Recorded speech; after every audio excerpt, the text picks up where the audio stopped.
Hai semuanya, kita dari kelompok 2 yang beranggotakan 8 orang. Yang pertama adalah Oriza Azam Firmansyah, yang kedua Ahmad Amirin Falasuf, yang ketiga Galuh Purwati Siti, yang keempat Laila Kurniasari, yang kelima Fauzan Ahmad Tito, yang keenam Galih Samba Girinda Wangsa, yang ketujuh Syashian Rosadinda, dan yang terakhir Muhammad Farhan Alsani. Di sini kita akan menjelaskan mengenai konsep konsumsi, tabungan, dan investasi. Konsumsi. Pengertian konsumsi sendiri dalam ilmu ekonomi adalah menghabiskan nilai guna suatu barang atau jasa dalam suatu periode tertentu. Faktor yang mempengaruhi konsumsi. Yang pertama adalah pendapatan, yang kedua harga barang dan jasa, yang ketiga adat istiadat dan kebiasaan konsumen, yang keempat barang pengganti, yang kelima jumlah penduduk, dan yang terakhir adalah selera. Merumuskan fungsi konsumsi. C sama dengan A plus B, di mana C sama dengan tingkat konsumsi, A sama dengan konsumsi rumah tangga ketika pendapatan nasional adalah 0, B sama dengan kecenderungan konsumsi marginal, dan Y adalah tingkat pendapatan nasional.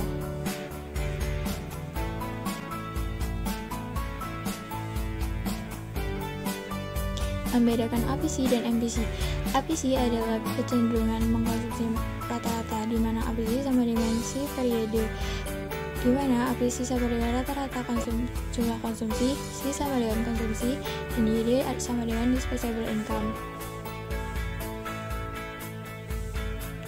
MPC sendiri adalah kecenderungan mengkonsumsi marginal.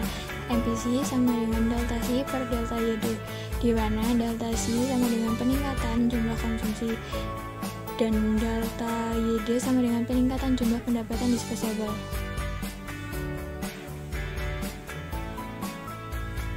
Jadi, APC merupakan rasio atau perbandingan antara besarnya konsumsi yang akan dilakukan rumah tangga pada berbagai tingkat disposable income dengan disposable income itu sendiri. Sedangkan MPC menunjukkan perbandingan antara jumlah tambahan konsumsi yang dilakukan rumah tangga dengan tambahan disposable income yang diterima. Menghitung fungsi konsumsi. Fungsi konsumsi adalah suatu fungsi yang menunjukkan hubungan antara besarnya pengeluaran konsumsi dengan tingkat pendapatan, di mana C sama dengan A plus BY atau C sama dengan A plus BYD.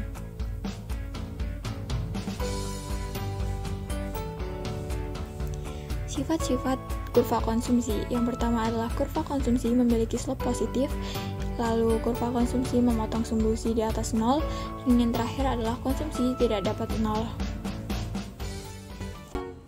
Hai, di sini saya akan menjelaskan tentang pengertian tabungan. Apa itu tabungan? Ya, menurut Undang-Undang Perbankan Nomor 10 Tahun 98, tabungan adalah simpanan yang pada penarikannya hanya dapat dilakukan menurut syarat tertentu yang telah disepakati, namun tidak dapat ditarik dengan cek, biliet giro, atau alat lainnya yang dipersamakan dengan itu. Dan secara umum, tabungan adalah media penyimpanan uang yang sangat disukai oleh seluruh lapisan masyarakat Indonesia. Dan selanjutnya saya akan menyebutkan faktor-faktor yang mempengaruhi tabungan. Yang pertama ada kekayaan yang telah terkumpul. Dan yang kedua, di sini ada suku bunga. Dan selanjutnya ada sikap berhemat. Dan yang keempat ada keadaan perekonomian. Dan yang terakhir juga ada distribusi pendapatan.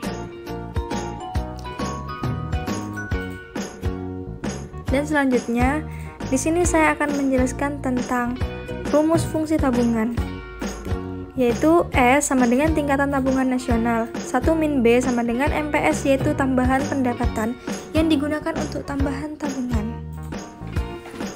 Di sini juga ada APS dan MPS. Apa itu APS? APS adalah kecenderungan menabung rata-rata. APS sama dengan S per YD. Dan MPS adalah kecenderungan menabung marginal. MPS sama dengan delta S per delta YD.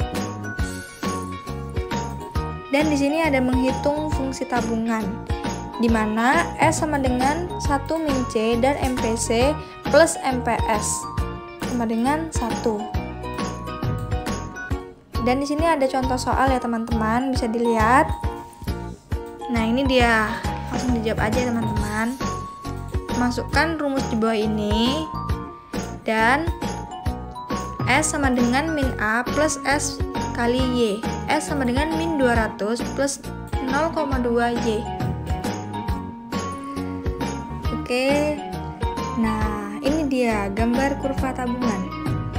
Di sini titik A besarnya konsumsi bila pendapatan sama dengan 0. Dan titik E keseimbangan pendapatan pada daerah di sebelah kanan pendapatannya lebih besar dari konsumsi sehingga tabungan bernilai positif. Sedangkan titik E sebelah kiri tabungan bernilai negatif. Oke. Selanjutnya keterkaitan MPC dan APC. A. Konsumsi. Kecenderungan mengonsumsi dibedakan menjadi dua, yaitu yang pertama MPC dan yang kedua APC. MPC sama dengan delta C per delta YD.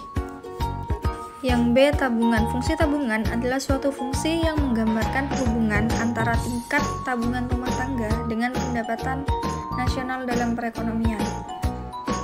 Ya, di bawah ini adalah rumusnya. MPS sama dengan delta S per delta YD. Hubungan antara MPC dan MPS dapat dilihat di persamaan berikut.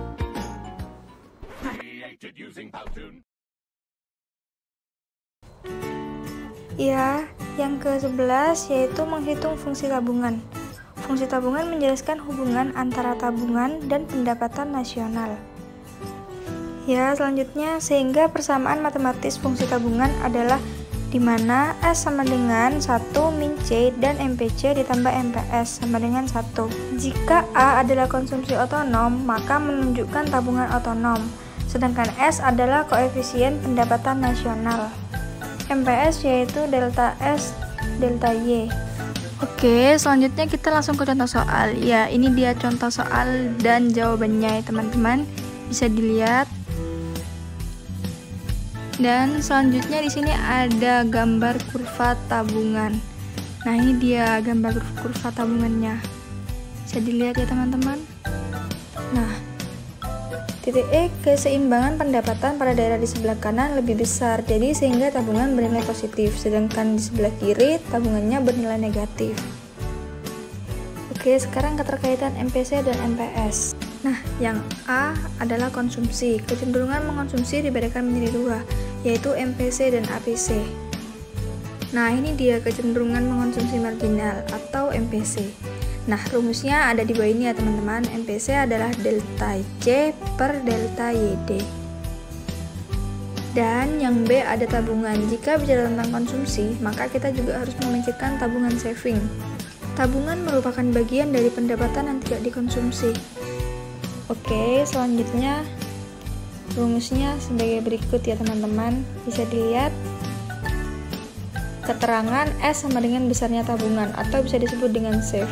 A. Konsumsi yang harus dipenuhi pada saat pendapatan 0 dan 1 min B. Marginal propensity to save. Dan yang Y. Pendapatan nasional. Dari rumus di atas terdapat konsep marginal propensity to save atau MPS. Nah, ini dia rumusnya sebagai berikut. Delta S per delta YD. Nah, antara MPC dan MPS mempunyai hubungan yang cukup erat. Hal ini bisa kita buktikan dengan mempergunakan persamaan berikut.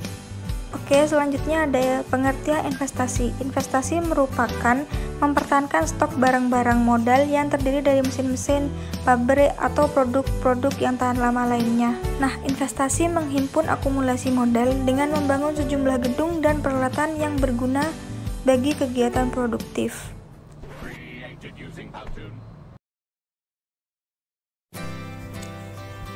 Faktor yang mempengaruhi investasi yang pertama adalah suku bunga, yang kedua tingkat inflasi, yang ketiga kualitas sumber daya manusia, yang keempat nilai tukar, yang kelima kepercayaan pada pemerintah, dan yang keenam adalah resiko.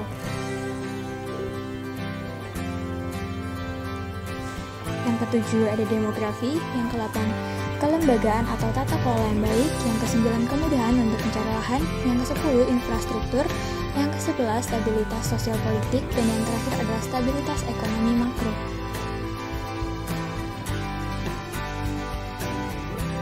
Fungsi investasi. Fungsi dari investasi adalah untuk membeli barang modal dan berbagai peralatan produksi yang memiliki tujuan untuk mengganti atau menambah suatu barang-barang modal dalam suatu kegiatan perekonomian yang akan digunakan untuk memproduksi barang dan jasa. Investasi yang dilakukan oleh pemerintah maupun swasta ditentukan oleh tingkat bunga.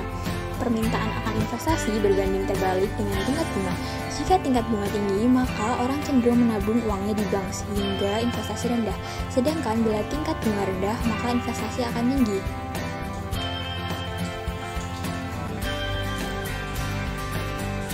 Menghitung fungsi investasi. Investasi sama dengan investasi otonom dikurangi proporsi investasi terhadap tingkat bunga dikali tingkat bunga.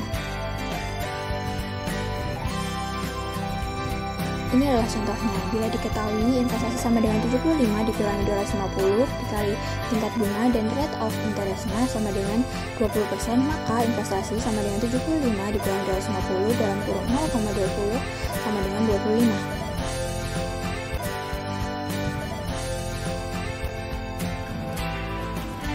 Bisa kita lihat teman-teman, ini adalah kurva permintaan investasi.